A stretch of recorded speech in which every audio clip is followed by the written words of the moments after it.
Lighthouse Scientific Education presents a lecture in the MOLD series.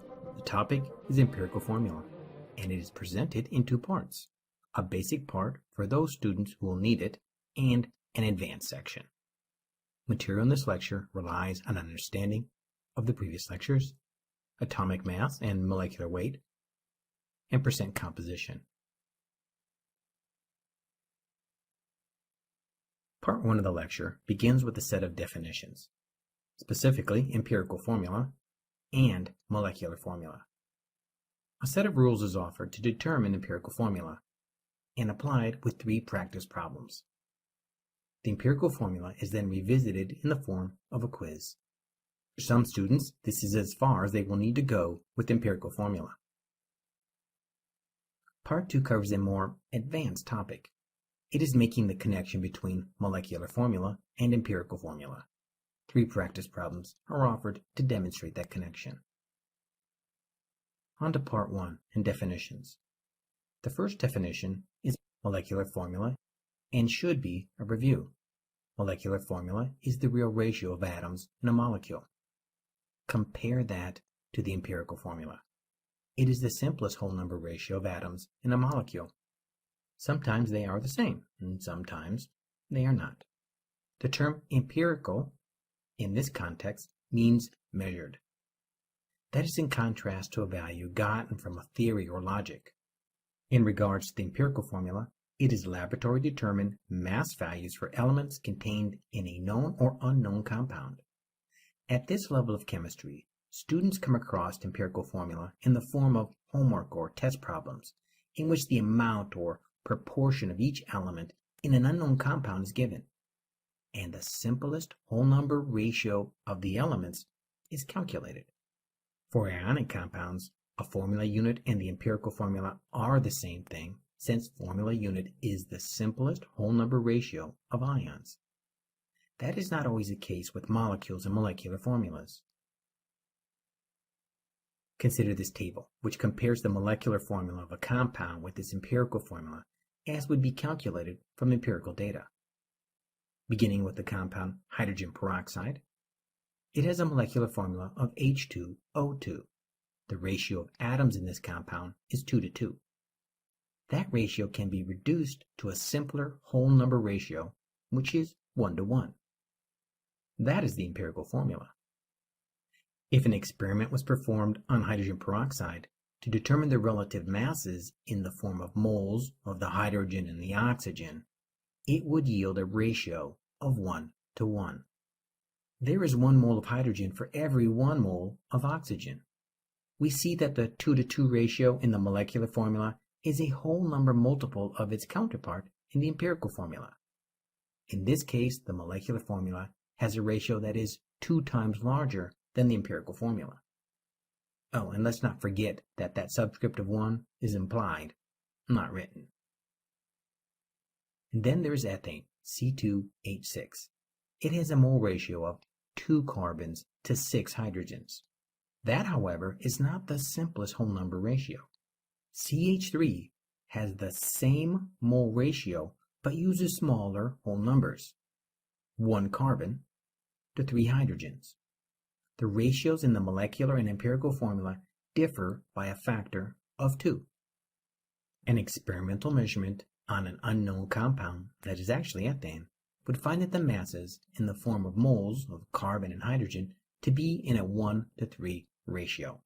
Without additional information, the molecular formula of C2H6 could not be gotten. Measured masses can only get the lowest whole number ratio of moles. That is also the case for the sugar glucose, C6H12O6. The 6 to 12 to 6 mole ratio of elements in glucose is not the simplest whole number ratio. That belongs to the 1 to 2 to 1 ratio of CH2O. The ratio of atoms in glucose compared to CH2O differs by a factor of 6. A closer look at CH2O shows it to be a carbon and a water. CH2O is the empirical formula for a carbohydrate. Sugars are carbohydrates. The next example is diboron with a molecular formula of B2H4. The 2 to 4 ratio of the boron to hydrogens is not the simplest whole number ratio. That is found with BH2. The molecular and empirical formula differ by a factor of 2. And to demonstrate that in some cases the molecular formula of a compound does have the simplest whole number ratio, there is water, H2O. Its 2 to 1 ratio of hydrogen to oxygen is not reducible. The empirical formula and the molecular formula are the same thing for water. So, we see that the simplest whole number ratio of the empirical formula may or may not be a molecular formula of a compound. The exact relationship between empirical formula and molecular formula is probed in part 2 of the lecture. We already discussed the process of getting an empirical formula from empirical data or given data. Let's keep the definition of empirical in mind. Problems involving empirical formula will have measured values for the elements in the compound. Since many of the problems are word problems, it is a good idea to employ basic problem-solving techniques in addressing them. That includes setting the problem up by determining known and unknown quantities from the problem and identifying the type of problem and finding a relationship between the known and unknown values. That being said, the process or relationship that is needed for determining empirical formula has the student being given the mass or percent of each element in an unknown compound. If the experimental data is provided as percent, a total mass of 100 grams will be assumed. That will make more sense when we actually employ this assumption in a problem. Using these masses, determine the moles for each element. This will involve the atom's atomic molar mass. If we think about it, the ratio of atoms in the compound are not mass ratios, but count ratios, mole ratios. Step 3. Set up a chemical formula. Begin by writing the element symbol of all elements in the compound and add the calculated moles as subscripts to the corresponding element. These mole subscript values here will almost never be whole numbers, which is required for a chemical formula. To get the mole subscript values to be whole numbers, divide each mole value by the smallest of the mole values. This will automatically make the smallest mole value subscript a 1 since it is being divided by itself. The starting masses are experimentally determined values. This division step frequently produces values that are not exactly whole numbers or not exactly common fractions. Rounding is generally required, and that falls to the student's judgment. For example, the result of the division may be a bit less than or a bit more than the whole number 3. Rounding gets the value to 3, or the division is near the decimal value of a fraction. In situations where the division value does not round to a whole number, it will be necessary to multiply the subscripts by a common factor. The logic is to find a common factor that turns the fractions into whole numbers. Generally, this will be the denominator of the fraction. These steps may initially seem confusing, but a couple of practice problems will show how they logically produce empirical formulas that have the simplest whole number ratio of atoms. Practice is imperative here. Example 1. A lab experiment on an unknown substance shows it to contain 80% copper and 20% sulfur. What is its empirical formula? Begin the process of solving the problem by identifying the known and unknown values. Given is that 80% of the unknown substance is copper and 20% is sulfur. The unknown in the problem is the empirical formula. Step 1 of the process for getting an empirical formula is determining whether mass of the element or percent of the element will be used. We've already established that it is percent. Since it is percent, we will assume that there is 100 grams of the unknown sample. Why is that? Well, 100 grams relates directly to 100%. 80% of 100 grams is 80 grams. There are 80 grams of copper in the 100 gram sample. Likewise, 20% of 100 grams is 20 grams. There are 20 grams of sulfur in a 100 gram sample. By assuming 100 grams of the unknown, we can simply exchange the percent sign for grams. 80 grams plus 20 grams is 100 grams. If we were to assume any other mass for the unknown sample, then we would have to calculate what 80% of that mass is and what 20% of that mass is. 100 grams is just the easiest value to deal with. But why get grams at all? Well, the next step is to convert those gram values into moles. This cannot be done with percent.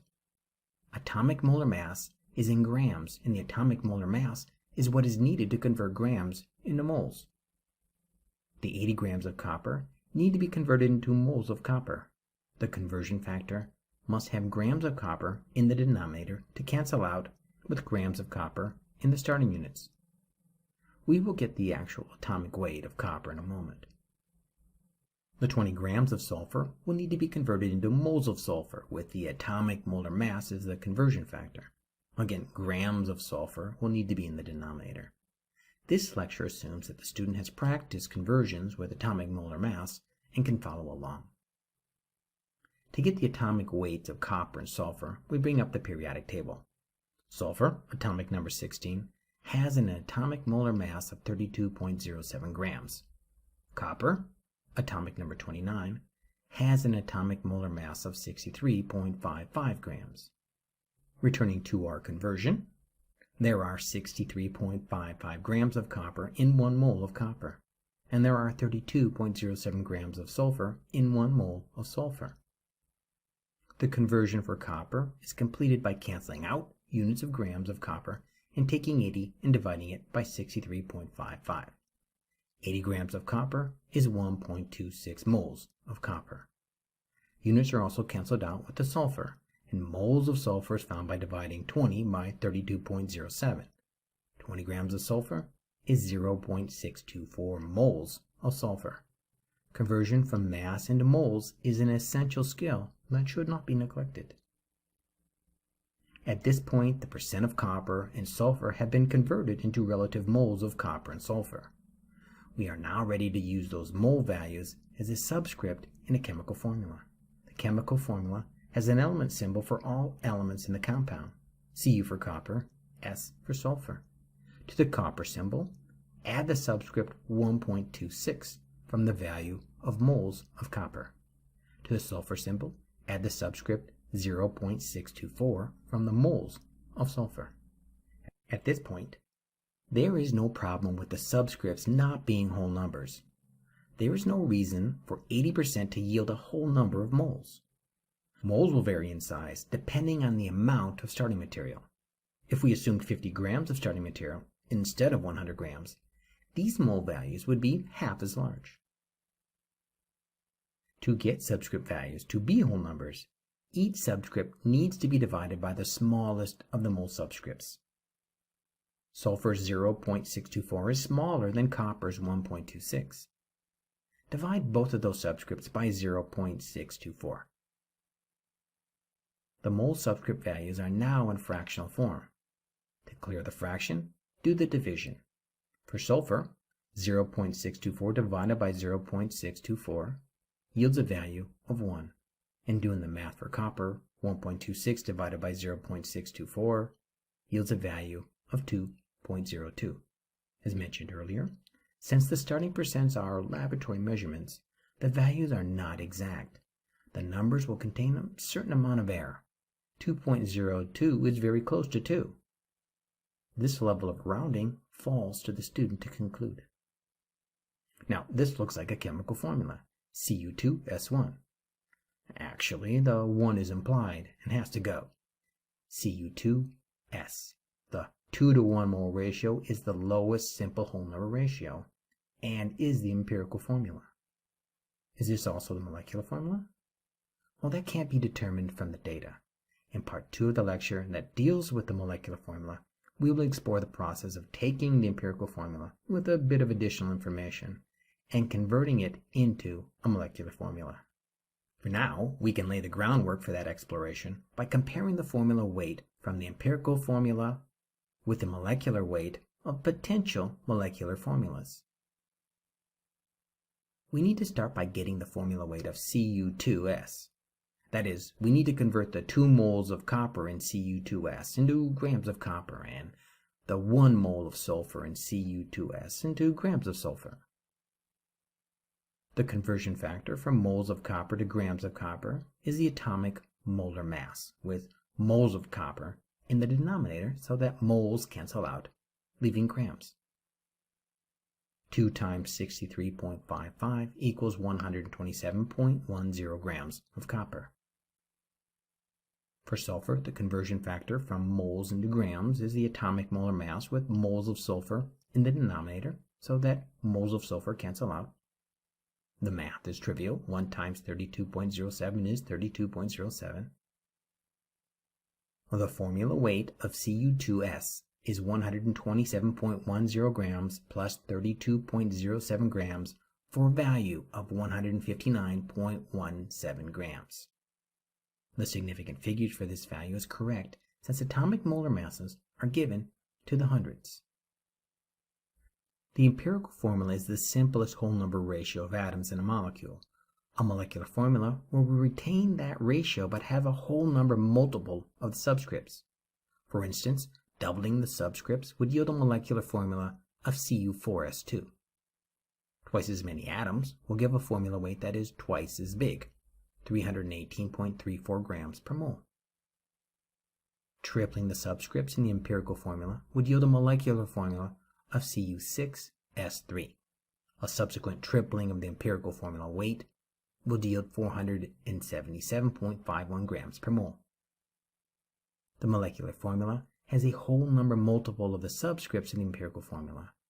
The molecular weight has that same multiple of the empirical formula weight. Let's try another problem and see if the pieces fit together a little smoother this time. Example 2. You and your lab partner measure the composition of an unknown substance as containing 22.83 grams of carbon, 2.66 grams of hydrogen, and 7.61 grams of oxygen. What is the empirical formula of the substance? Before heading into the steps for determining empirical formula, we should first consider the problem in more detail. What are the known and unknowns? We are given 22.83 grams of carbon, write that down, 2.66 grams of hydrogen, write that down, and 7.61 grams of oxygen, write that down. What is not known is the empirical formula. The relationship between the knowns and unknowns are the steps to getting the empirical formula. Begin with getting the mass of each element. We are given mass in grams for the 3 elements. Since the given values are in grams and not percent, there is no need to assume 100 grams. Assuming 100 grams here will only complicate matters. Now, these known gram values have to be converted into moles. That requires a conversion factor. What conversion factor converts grams of an element into moles of that element?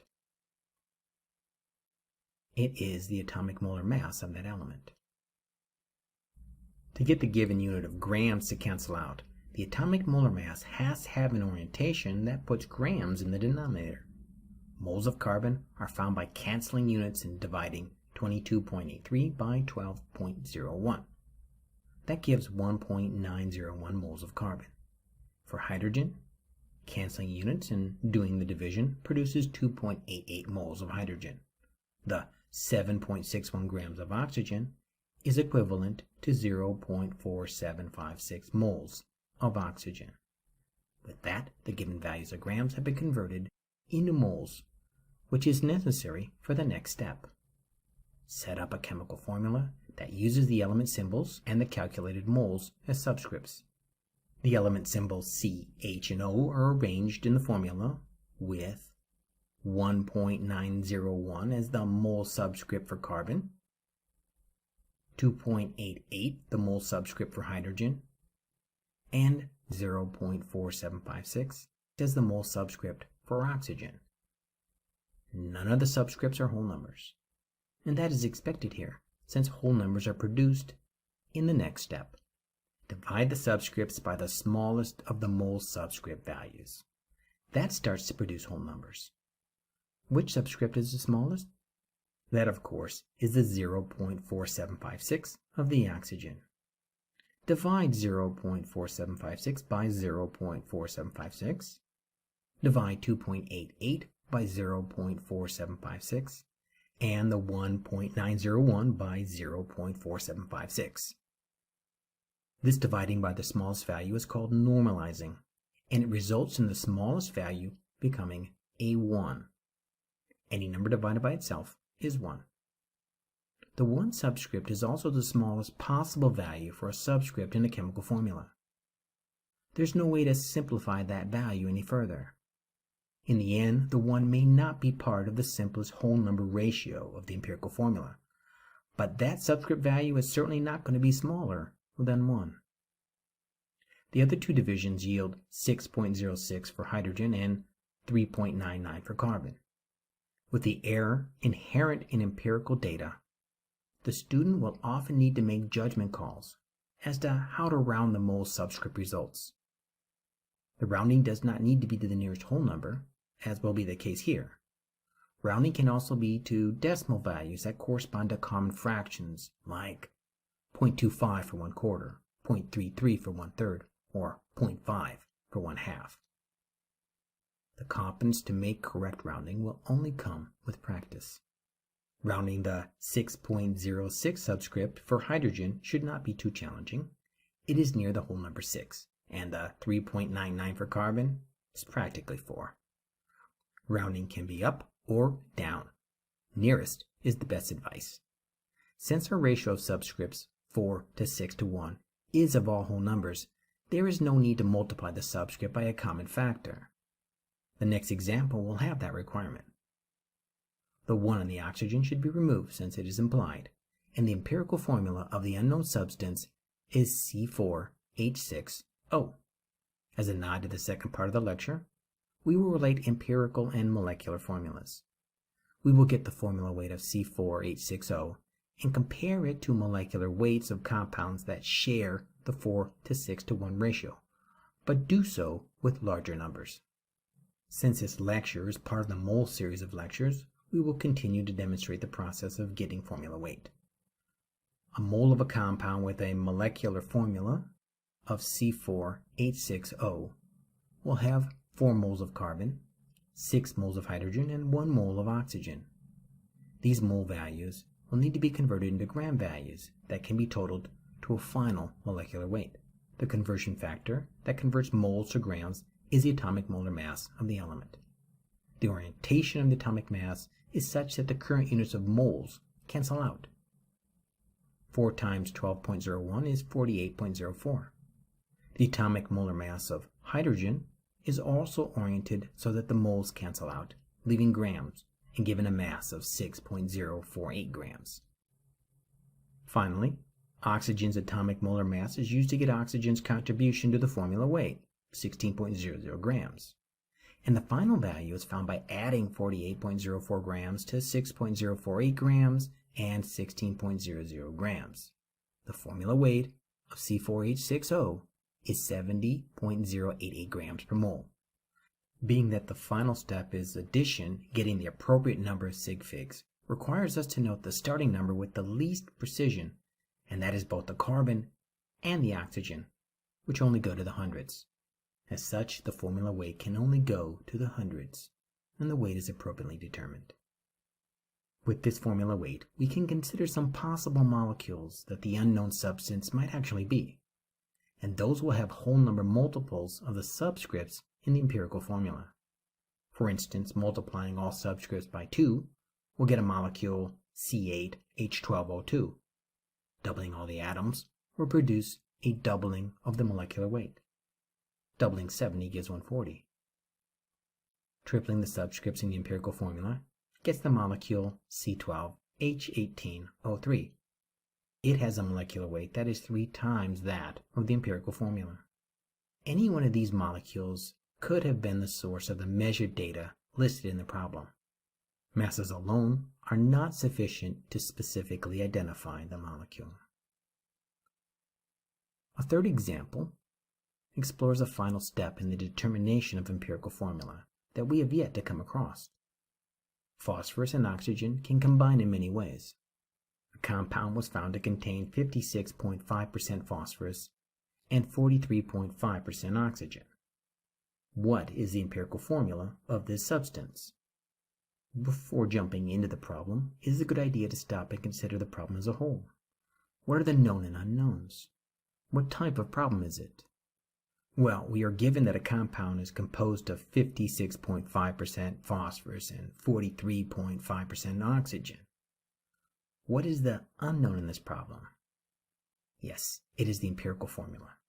Now that we are comfortable with the problem, we can call up the first step, and it is to get the mass of each element in grams or as percent. A look at the problem shows mass in percent.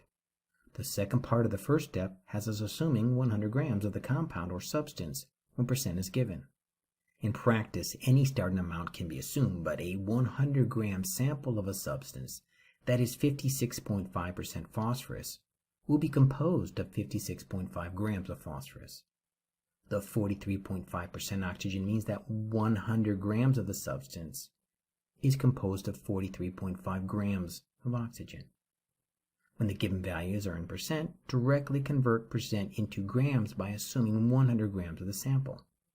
Assuming 100 grams is an invaluable technique when dealing with percent. The next step is to convert these masses into moles.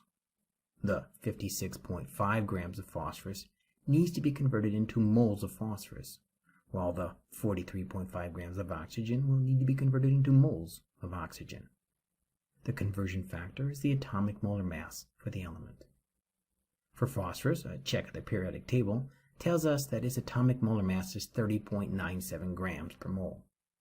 The correct orientation of the conversion factor has grams in the denominator. 56.5 grams of phosphorus is 1.82 moles of phosphorus. Oxygen's atomic molar mass is also oriented in the same manner. 43.5 grams of oxygen is 2.72 moles of oxygen. The given percents are now in relative moles. Percent has been converted into count. From here, a chemical formula is set up using elements from the problem and the calculated moles as subscripts. The two elements in the problem are phosphorus and oxygen. The subscript for phosphorus is 1.82, and the subscript for oxygen 2.72. To begin the process of getting the subscripts into all whole numbers, start by dividing subscripts by the lowest subscript value. Phosphorus has a subscript of 1.82, which is lower than oxygen's 2.72. Divide both subscripts by 1.82. The math for phosphorus is of course 1. Anything divided by itself is 1. The math for the oxygen comes out to 1.49. In the previous examples, we rounded the subscript values to the nearest whole number, and we did so because the values were very close to that whole number. 1.49 does not fit that description.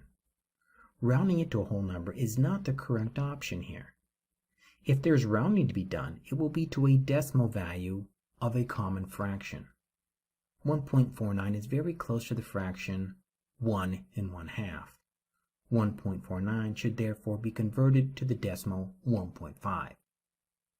That still leaves us with an issue of getting the decimal value into a whole number. Returning to the fourth rule in solving empirical formulas, if all the subscripts are not rounded to whole numbers, multiply each subscript by a common factor. The question now becomes, what common factor should the subscripts be multiplied by? The answer is based on the subscript or subscripts that are not close to whole numbers. In this case, it is the 1.50. What number can 1.50 be multiplied by to make it a whole number? 2 seems like a good value because the 0.5 represents the fraction 1/2, where the denominator is a 2. We can try it out, and if it doesn't work out, we'll simply choose a different number. Notice that we are also going to multiply the subscript of the phosphorus by that same value of 2. If we did not, the ratio of 1 to 1.5 would be different from what we calculated. Starting with the oxygen, 2 times 1.5 is 3. That is a whole number. That is good. To prevent the ratio of 1 to 1.5 from becoming 1 to 3, we multiply the subscript of phosphorus by 2, making it a 2. 2 to 3 is the same ratio as 1 to 1.5, but is in all whole numbers and can be considered the empirical formula of the compound. Selection of the appropriate value to multiply the subscript by is usually the most confusing part of the process. A couple of additional examples of fractions in the decimal form might help clarify the matter. To get a subscript value that ends in 0.25 or something near that to a whole number, multiply all the subscripts by 4. 0.25 is the decimal 1/4. Multiplying this subscript by the denominator of the fraction, 4 will convert the fraction to 1. To get the subscript value that ends in 0.33, which is the decimal form of 1/3, into a whole number, a common multiple of 3 can be applied. Multiply 1/3 by 3 gives the whole number of 1. If the subscript value ends in 0.67, which is the decimal form of 2/3, multiply the denominator 3 to clear the fraction and give a whole number value of the numerator 2. And finally, if the subscript value ends in 0.75, which is the decimal form of 3/4, turn that into a whole number by multiplying by 4. And remember, all of the subscripts in the formula need to be multiplied by the common factor to keep the ratio that was determined by the masses. This is a good time to review what we've covered so far, and we will do so in a quiz. 5 questions. Question 1. The simplest whole number ratio of the atoms in a molecule is the empirical or the molecular formula. The clue here is simplest whole number ratio. The molecular formula gives the type and number of atoms in the molecule. It has no restriction as to simplest whole number ratio. It is the exact number ratio. The empirical formula is the simplest whole number ratio. That is the ratio that can be determined from relative masses of the elements in a compound. If the question also includes the option of picking formula unit, that too would be correct. Question 2. Which of the following could be an empirical formula? A. H2O, B. C2H2, or C. P1O 1.5. An inspection of these ratios shows that answer C does not contain all whole numbers. It cannot be an empirical formula. A look at answer B shows the subscript ratio to be 2 to 2. Well, that is a whole number ratio, but it is not the simplest. 2 to 2 can be expressed as 1 to 1, which is simpler. The answer is A because the ratio of hydrogen and oxygen in water is 2 to 1. Those are whole numbers and they cannot be reduced to a simpler ratio. Question 3. True or false? Even if gram values are given for the elements, assume a total of 100 grams when solving for the empirical formula. The reason that the amount of each element in the unknown has to be given in or converted to mass is that the masses are themselves converted into moles. If the given values are already in grams, then move on to the next step of converting those into moles. It is only with element values that are given in percent that an assumption of 100 grams is made, so that there is a direct conversion from percent into grams. So, false. Question 4. The purpose of dividing each mole value by the smallest mole value is to get mole values to be whole numbers, or is it to get the smallest mole value to be 1? An illustration of this process can be taken from the copper and sulfur example. The division here produces a 2 to 1 ratio. It seems that both answer A and B are correct. However, if the illustration is replaced by what we found in example 3, where the division produces a 1 to 1.5 ratio, then answer A is not always correct. Answer B is always correct. Regardless of the need to multiply the subscripts by a common value, the division step puts the smallest mole value as the simplest non-zero positive whole number, which is 1. Question 5. What molecular formula can come from the empirical formula CH2O? Is it CH2O, C2H4O2, C4H8O4, C6H12O6, or is it all of the above? This question is really a lead-in to the part 2 of the lecture, getting a molecular formula from an empirical formula. We've seen that the molecular formula is a whole number multiple of the empirical formula. With that, you see that answer A is the empirical formula. The empirical formula can be a molecular formula, so A is correct. Answer B has the molecular formula that would come from multiplying the subscripts in the empirical formula by 2. Answer C is the molecular formula when multiplying subscripts by 3. Answer D when multiplying by 4. Therefore, answer E is correct because all of these are possible molecular formulas. But which one is the correct molecular formula? For those who only need what we've covered so far, go to the recap and visit the concept and definition page. Part 2 of the lecture is concerned with molecular formulas. Specifically, it is concerned with how to get the molecular formula from the empirical formula. The molecular formula can be gotten from the empirical formula if 1. The empirical formula is obtained, such as was done in the 3 examples in part 1. 2. The empirical formula weight is obtained. This was done for 2 of the 3 compounds in our examples. There is also one new piece of information needed, and it has to be provided. It is the compound's molecular weight. Without that piece of information, the problem stops at empirical formula. Of course, if the 2 weight values are the same, then the empirical formula is the molecular formula. With these 3 pieces of information in hand, the molecular formula can be found by following a couple of steps. Begin by dividing weights. Divide molecular weight by empirical weight, that is, big number by small number. This should give a whole number or a value that is readily reduced to a whole number. Once this whole number value is determined, multiply subscripts.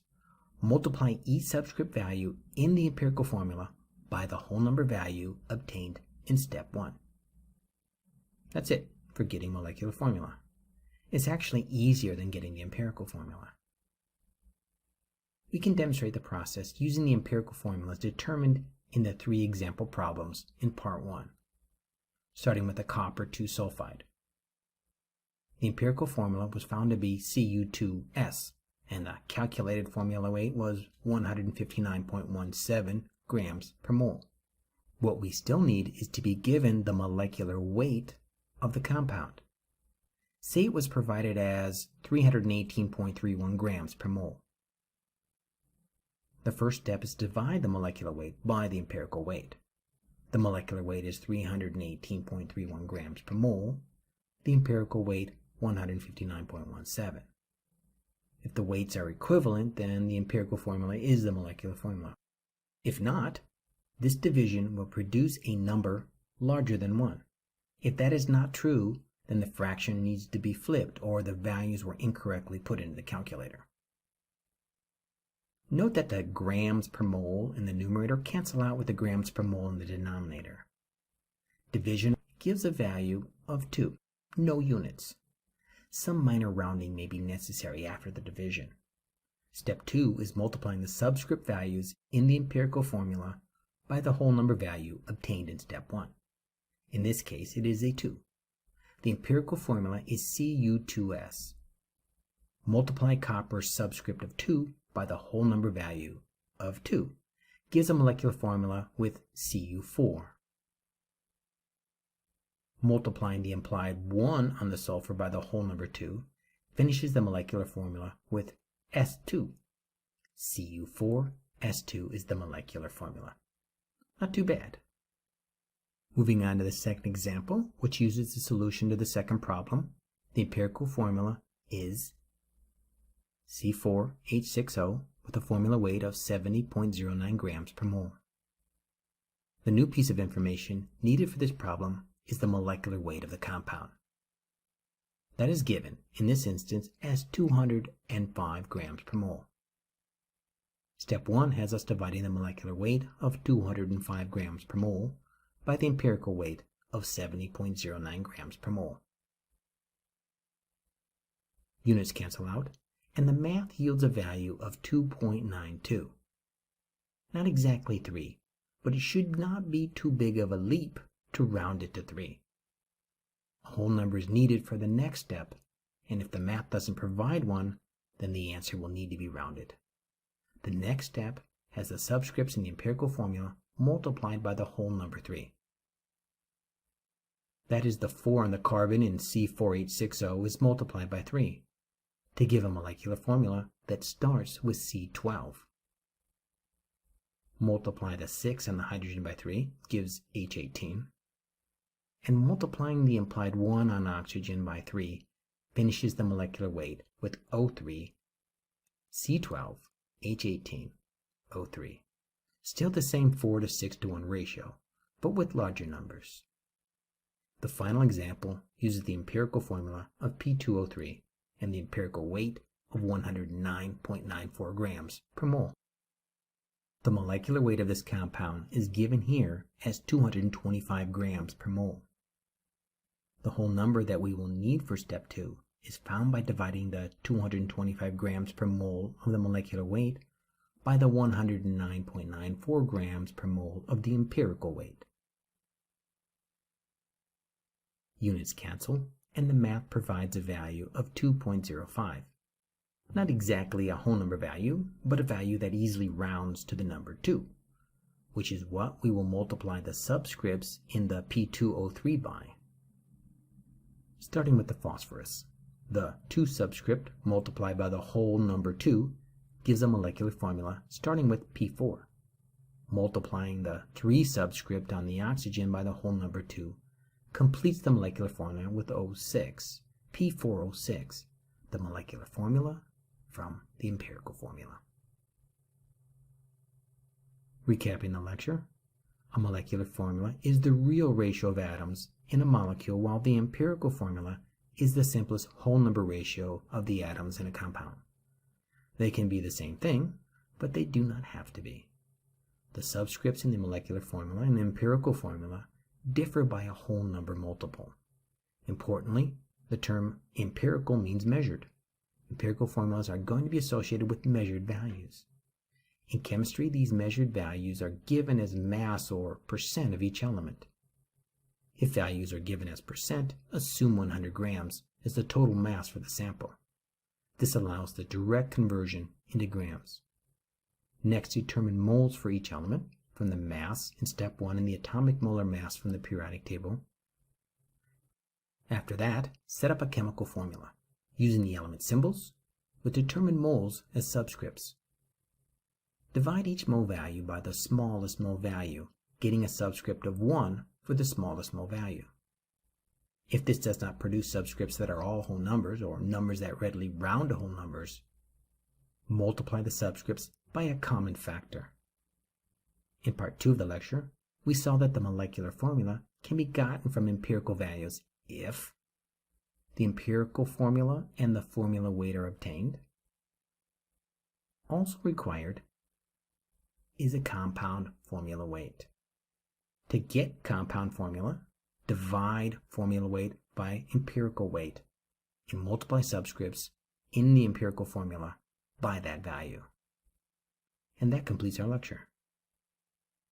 At this point in our study of chemistry, we find that many aspects of our study involve multiple step processes.